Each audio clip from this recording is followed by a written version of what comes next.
Good morning and welcome to today's verse. To God be the glory. What a great day it is today. Today's verse, it comes to us from the book of Hebrews chapter 5, verse 9, and it says this: "And having been perfected, he became the author of eternal salvation to all who obey him."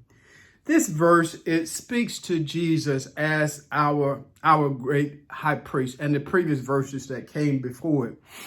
There's that he is the only begotten of the Father who became man, the ideal man. He was made just like us to represent us and to redeem us. It goes on to say earlier that he learned obedience through the things that he did suffer, which is kind of hard for me to process. Him being God learned obedience, but nevertheless, he was obedient to the Father to do his will. He willingly laid down his life. No one took his life, but he willingly laid down his life. He lived a perfect, a sinless life in total obedience to God the Father. He was and is what mankind ought to be or should have been.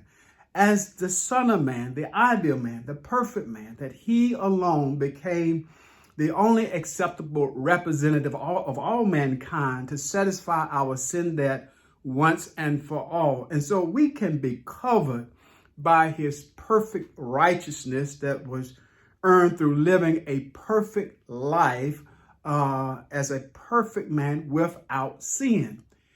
Christ was made perfect. He became the source of eternal salvation. So if a person puts their trust, their belief in him and obey Christ, then the perfect righteousness of the Lord will cover that person. So you cannot approach God through any other way other than through Christ. Trust and obey, for there's no other way, says the songwriter, in order for you to be covered. If anything or anyone is the author of your salvation, there's no salvation in that at all. For only Jesus, having been perfected, is the author of eternal salvation to all who believe, who put their trust in him, who obey him. To God be the glory for the great things he has done. I pray that you would meditate upon this verse. It would be a word of encouragement to you as you go throughout your day. I pray that you would have a great day, have a safe day, and then tune in again tomorrow. Yes, as we consider today's verse. Amen.